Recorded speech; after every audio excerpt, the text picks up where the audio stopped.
I want to tell you a little bit about the president of this country. In 2017, 2018, before he went to State House, those who are talking about him have bigger houses than him. I used to wonder, how can a vice president stay in a house like this? That's the president's house. It's in Helensville. Because he is a house, he has not taken anything. Because he is a house. If he had taken, I would see it in his house. I would see it. I would see it. It's in Helensville. The president, Mnangagwa, because of security reasons, they had to move him from his house. Because he was staying in Mal. He was saying, let me stay in Helensville. I don't have a problem. No. You're now the president. For security reasons, you need to move to the State House. But the house, the State House, was not ready for him, the president's house. So he stayed in a cottage for 5 years. A 3-bedroom cottage, 2-bedroom. For 5 years, 2018 to 2023. Ladies and gentlemen, kusangana kwatikuita zvakare pachannel ino, channel yeZim Witness TV. Pandinodzoka nama-updates akasiyana-siyana, uye ndinoti kana kari kekutanga kusvika pano, ndinokumbira kuti ungobaya button rekusubscribe, then turn on the notification bell kuitira kuti usarasikirwe neevery update yandinodzoka nayo pano nguva nenguva. Kudakwashe Tagwirei revealed that President Mnangagwa lived in a cottage house during the time he was vice president and also after he became a president. Why does Kudakwashe appear in public speeches more often these days than he did in previous years? Nowadays Kudakwashe ari kubudikira kwakawanda. Tiri kumuona kuma public school seminars, tiri kumuona kuma churches. Recently takamuona ku ZCC, now taonazve aenda ku UFIC kwa Makandiwa. We used to know kuti Kudakwashe ane mari yakawanda uye his company Sakunda inosponsor ma local football clubs akaita sana Dynamos and Highlanders. Ma pictures ake even on internet waiona mashoma aisabudikira pese. But nowadays ari kuoneka public zvakanyanya. Maybe maonero angu asi ichi ndo chokwadi. Asi kana paine anoziva kuti chii chiri kumbonyatsoitika chiri kuita kuti abudikire too much kudai, let us know. Kudakwashe shocked the nation after revealed President Mnangagwa's life during the time he was a vice president and also the time he became a president. Ataura iye kuti President Mnangagwa vaigara mucottage kubva muna 2018 up to 2023 pavakazomuva kuenda ku State House. He trying to tell people that President Mnangagwa is humble and a hard worker person. Ladies and gentlemen, I want you to watch Kudakwashe achitaura the secret behind President Mnangagwa, and mapedza kuona this video, let's meet in the comment section muchitiudzawo zvamunofunga pamusoro penyaya iyi. I want to tell you a little bit about the president of this country.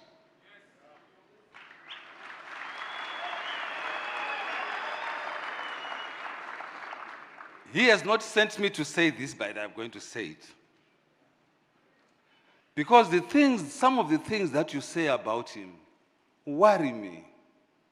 I'm not talking about you. I'm talking about those who speak about him. Now, if I know one of the most humblest person I know, who has an open door policy, is the president. Wherever you find him, he is talking to people. He allows people to come to him. Okay? That is the president. This president, those who talk about him, in 2017, 2018, before he went to State House, those who are talking about him have bigger houses than him. So we must be worrying where they got the money from, not him. Because his house, I know it. I've walked in it. The value of the house, I used to wonder, how can a vice president stay in a house like this? That's the president's house. It's in Helensville. Because he is a house, he has not taken anything. Because he is a house. If he had taken, I would see it in his house. I would see it. I would see it. It's in Helensville. Let me tell you something about him.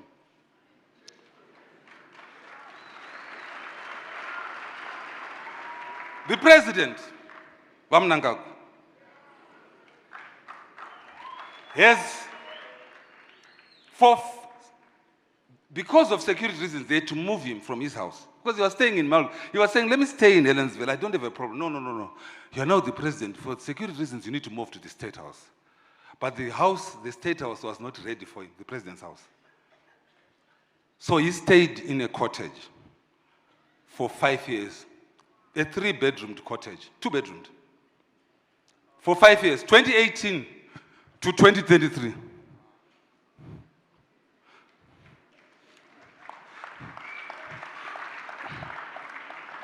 Anyone who is a president would never have stayed in such a house. Okay. Anyone. Even those who are wanting to be president would never have stayed in such an environment. I have been there. So when we talk about this man, most likely we don't know what we are talking about. Now, I brought you some statistics, did some numbers for you. This man is a farmer. His farm is 405 hectares. If he was corrupt, he should have taken 5,000 hectares. Those who are saying a lot about him have more hectares than he has. And yet they are junior in position.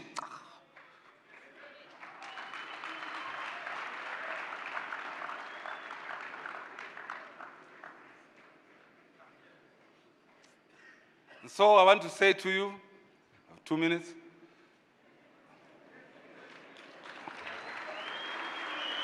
I just want to tell you about my president. And so, but he has then contracted farmers around him so that at least they can farm, and he provides inputs for them. Since 2008, he was there's a club that is there. Most might not know. That is called a 10-ton club. If you farm and per hectare you produce 10 tons, you then are in what is called a 10-ton club. He has been in this club since 2008. And there are not more than 30 farmers who are called in a 10-ton club. Now, to be in a 10-ton club, you have to have an area that has produced 10 tons within the entire field. But your average yield might be 8 tons per hectare. But if you have an area where you produce, so CITCO will come and mark it and say, this is 10-ton club. Now let me say something to you. The president's farm, the entire farm, is above 10 tons. He sends 5,000 tons of maize every year to GMB. I'm telling you about I want you to know your leader, so that people might not tell you things which are mis. Let me tell you something else.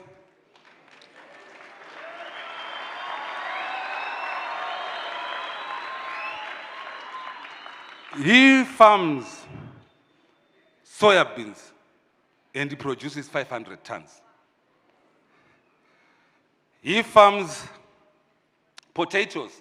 This year's potato crop is putting it on 150 hectares, which is going to produce 11,250 tons of potatoes.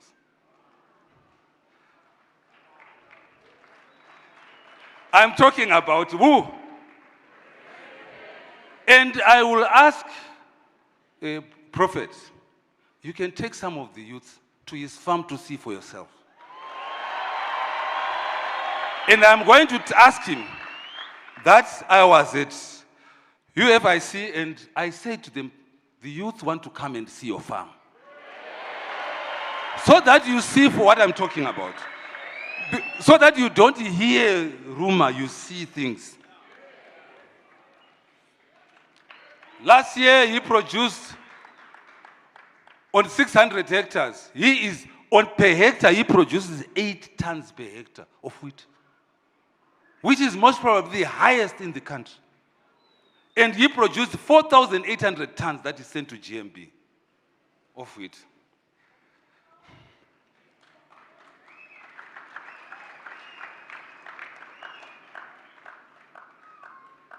He then produces barley, 200 hectares, and he produces 1,500. He has also gone to lease some farms to ask for, you go and ask for pasture. And he's going to ask for pasture to put his cows because he has 3,000 cattle. And they calve, I say the worst case scenario 50%, but generally it's around 70-80% calving a year. So which means that he produces 1,500 calves a year. Are you following? Now that's my president. That's my president. So I then did some numbers because I love numbers. The turnover for his farm, he's going to kill me, but I'm going to tell you, is around $11 million a year.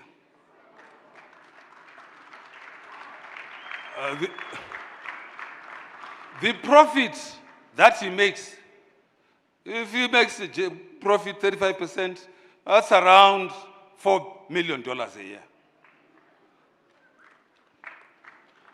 Now,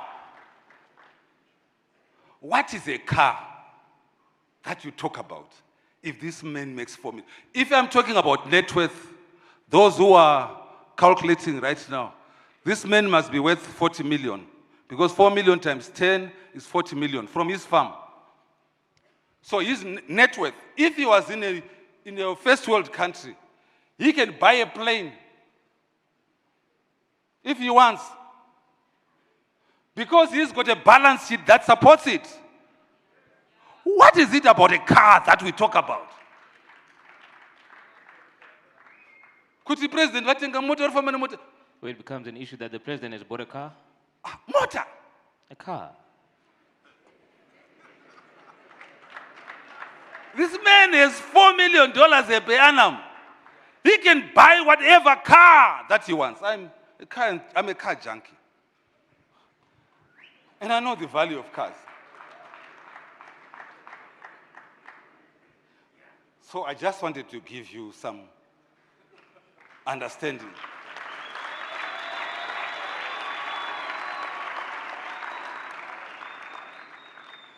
Remember, I talked about pride. The colonial era destroyed our thinking because we were placed in keeps in communal area, and then we were taught subsistence living.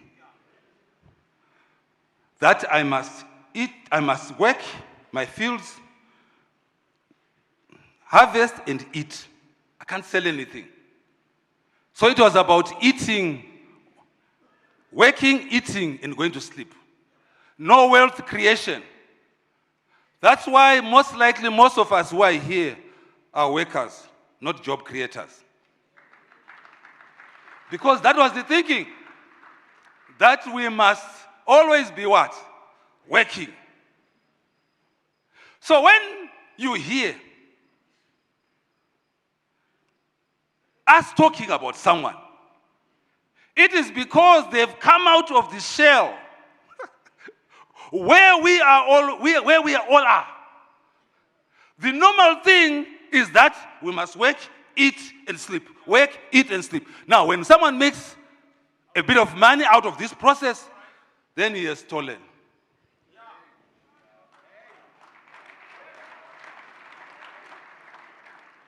Because our mindset is built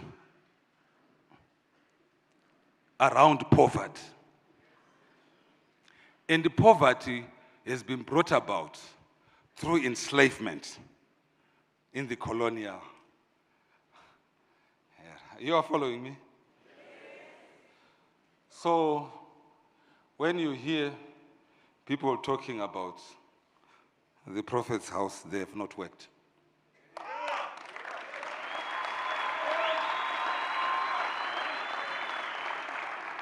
Unoona munhu anotomhanya unosvika pagedhi pemba Well, you see people rushing ovatora to picture. the gate and actually taking pictures. Then they send it on social media. Look at the prophet's house.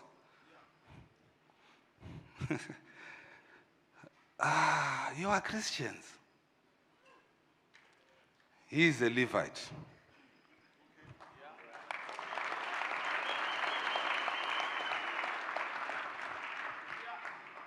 He is wealthy from your offerings. I'm going to say that again. I know that you don't want me to say this. We will see how successful your church is by what house he has, what car he has. We will see how you worship God by what you do for him.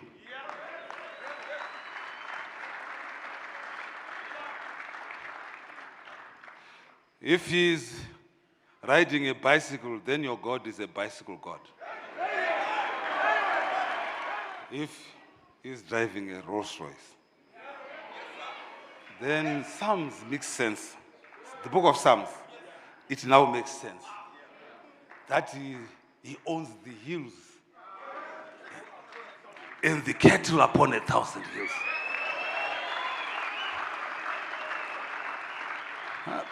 Okay, I'm not used to this. Please be seated. You know, I want to tell you that before the kings came along, the richest people were the priests.